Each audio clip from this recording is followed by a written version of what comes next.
In the world of luxury hotels, power and privilege often run unchecked. But what if the very man behind the empire, a reclusive billionaire known only for his business acumen, decided to step into the shadows? What if, for the first time, he saw his brand not through the eyes of a corporate giant, but as an ordinary traveler?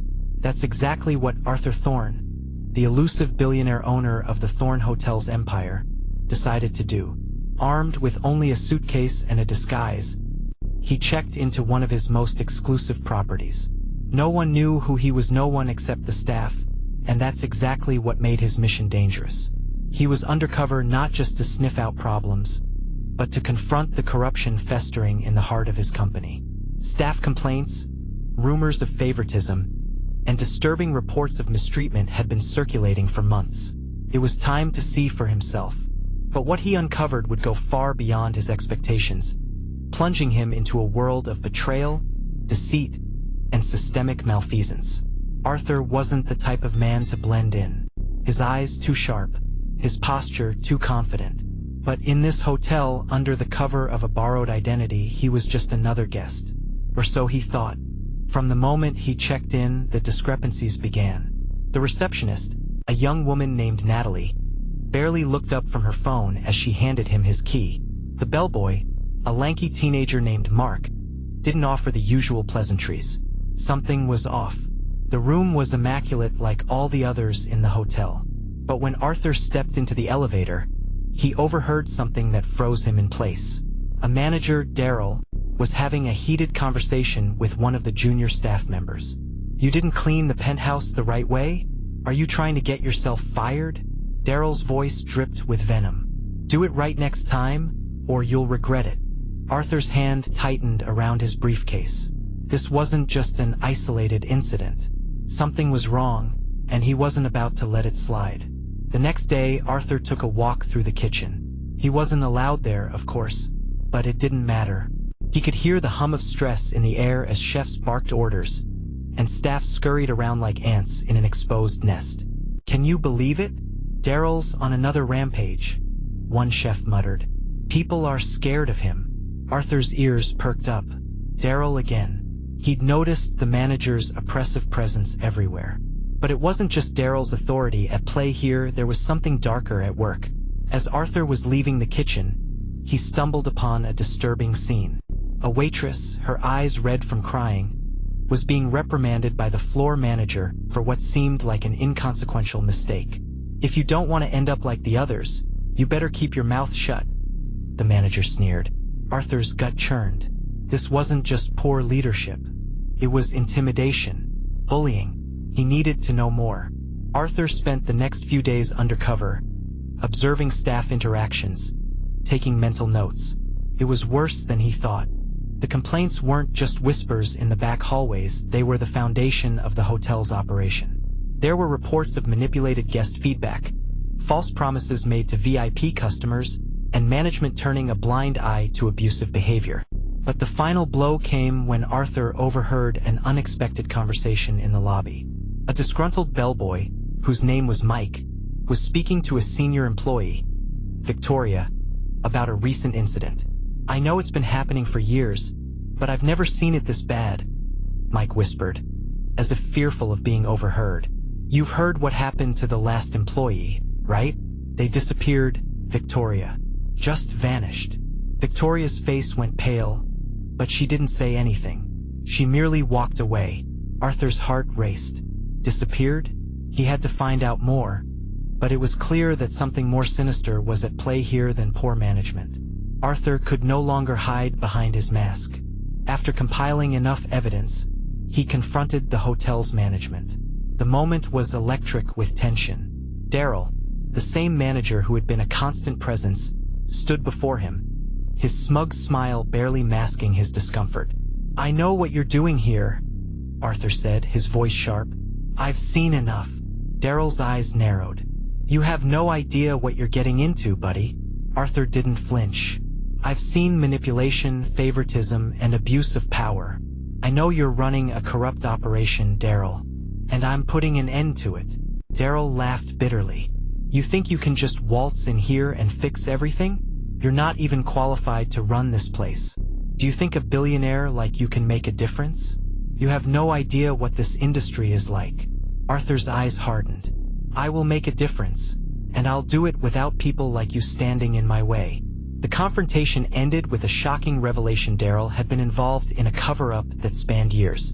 He'd manipulated the company's reports, falsified guest feedback, and used his position to advance his own interests while making sure others suffered.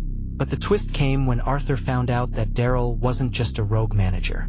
He was part of a much bigger scheme, a conspiracy orchestrated from the top. It was no longer just about this hotel, it was about a network of corruption that threatened to destroy the entire empire.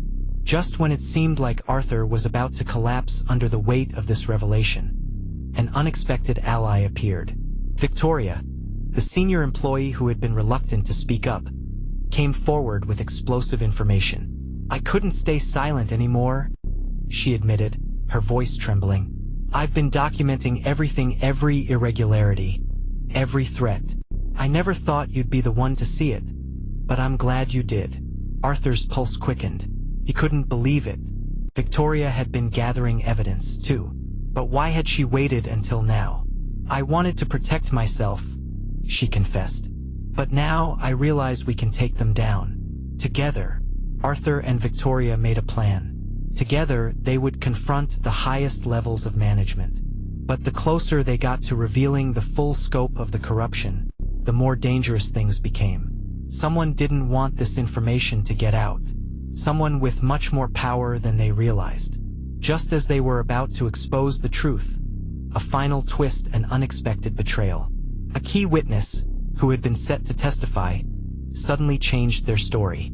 They'd been coerced into silence, a puppet of the powerful forces who controlled everything. But Arthur wasn't ready to back down. Not now. Not after everything he had seen. The battle was far from over. But this time, he wasn't going to let anyone silence him. Arthur stood before the board of directors, the evidence in hand.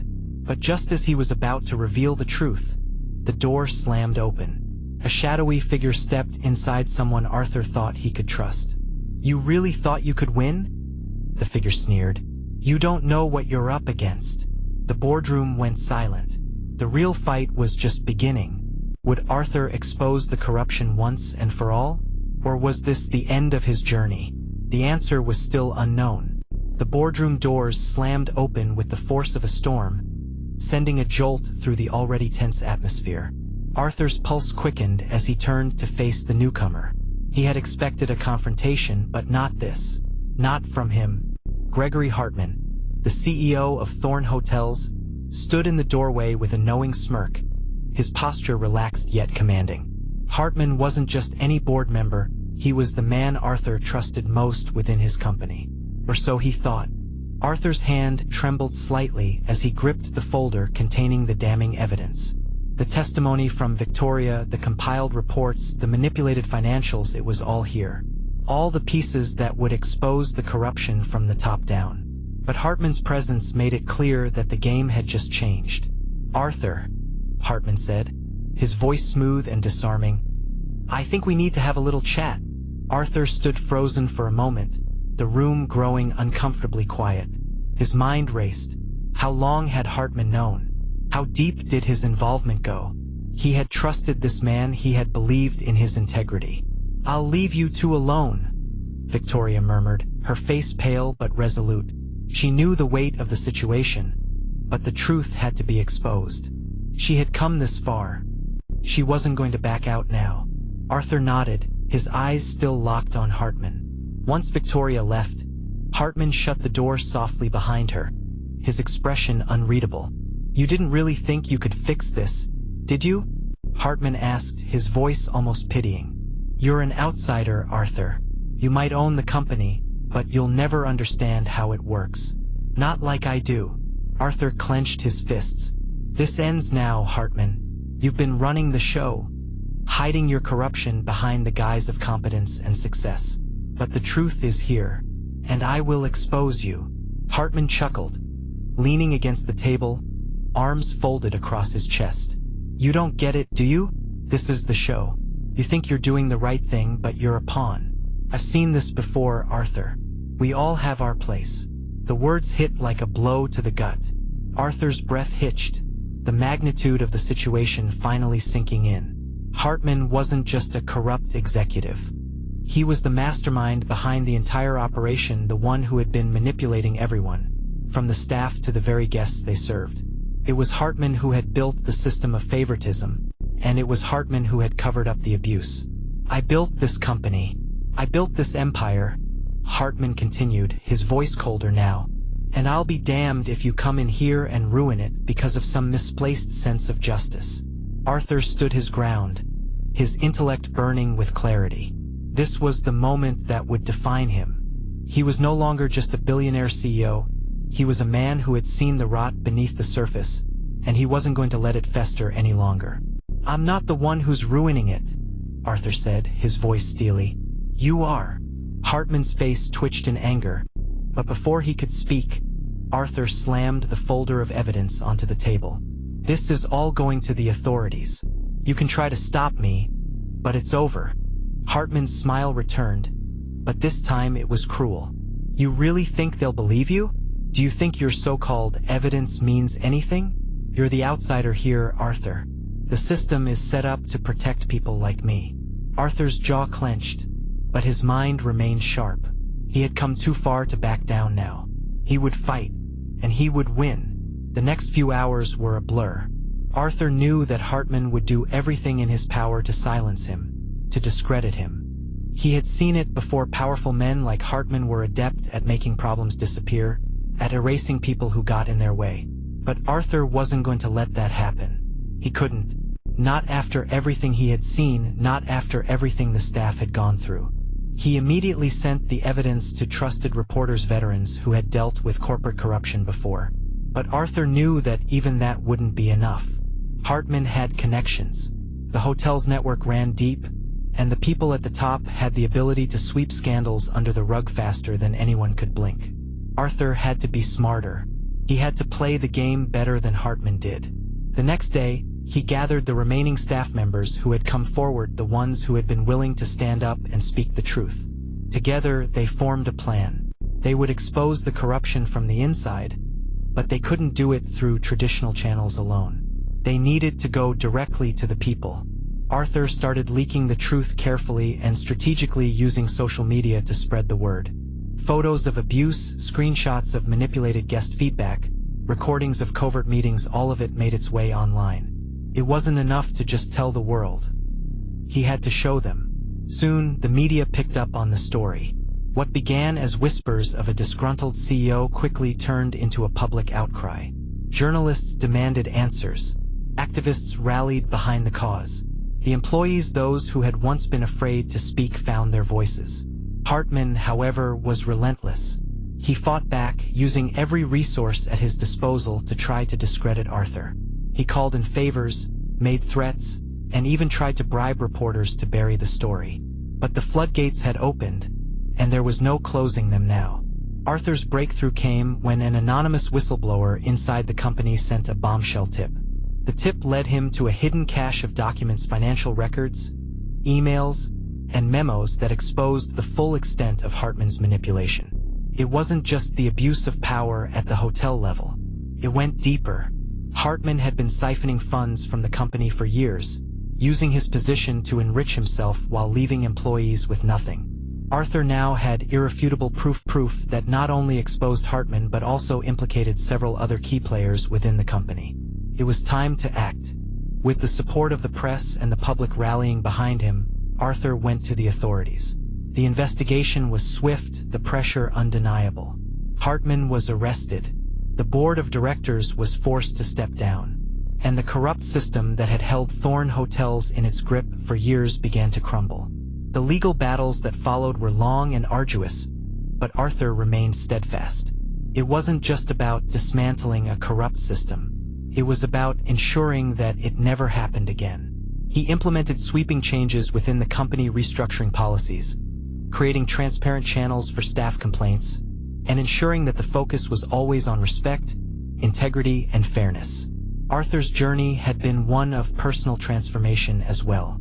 He had started as a reclusive billionaire, disconnected from the world his company had shaped. But now, He was a leader who understood the importance of humility and understanding the experiences of those beneath him. He had learned that true leadership wasn't about power. It was about responsibility. The lessons were clear. Prejudice wasn't always visible in overt actions. Sometimes it was embedded in the systems that went unnoticed, the biases that fueled decisions and behaviors behind closed doors. But exposing those flaws, confronting them head-on, was the only way forward. As Arthur looked out over the city from his office window, he knew this wasn't the end of the story. The work was ongoing, the fight never truly over. But for the first time in a long time, he felt a sense of peace. He had fought for what was right, and in the end, justice had been served. His story had become a beacon for others, proof that even in a world tainted by systemic flaws, change was possible. The truth had prevailed. And as Arthur moved forward, he carried with him the lesson he'd learned. Leadership is not about being in control, it's about being of service. If you found this story powerful and thought-provoking, make sure to hit that subscribe button. Stay tuned for more gripping, real-life stories that shine a light on the systemic issues we face today. Let's continue to uncover the truth together.